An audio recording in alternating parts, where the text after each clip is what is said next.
Hello, my name is DJ Williams. And my name is Joe Posada. And we're from the UT Youth Engagement Center, Dallas. Today, we're presenting the first part of the college series for the Dallas ISD covering financial aid. The first thing you need to do is create an FSA ID for you and your parent. You can create this at studentaid.gov. You will need a social security number to make an FSA ID. If you have one, but your parents do not, you can still create one for yourself and fill out the FAFSA application. Make sure you know and input your social security number correctly.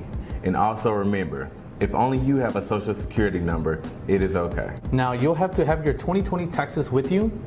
Once you have gathered that information, you can head over to the FAFSA.gov website. Make sure you put the correct web address because other websites may charge you to help you complete the FAFSA. And you'll log in with the FSA ID you needed. And then there's the next 7 steps you'll need in order to complete the FAFSA. The first one is going to be completing the student demographics. Then you'll be able to choose your high school or your school selection. You also fill out anything pertaining to any dependency status, your parent demographics. And then if you were able to also create an FSA ID for your parent, this is where you would put it using through the parent financial portion. Remember that you can also use the IRS data retrieval tool, and this is only for students that were able to create an FSA ID for your parents. Now, if you were not able to create one for them, don't worry, you can still complete the FAFSA without them having an FSA ID. Then you will complete any student financial information, so if you work for 2020, and then at the end you'll go ahead and sign and submit it using your FSA ID and your parents' FSA ID. In the event you were not able to create an FSA ID for your parents, you will just print a parent signature form and then mail it over to FAFSA and then submit the FAFSA application.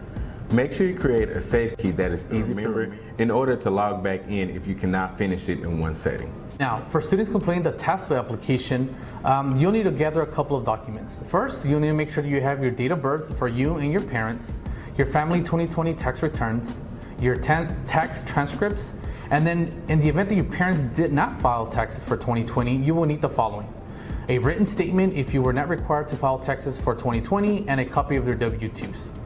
Males 18 to 25 need to complete the verification of selective service. Next, you're going to want to make sure that you download the TASFA at www.collegeforalltexans.com. Then you'll be able to complete the next 7 steps below. First, you fill out the student information, the household information.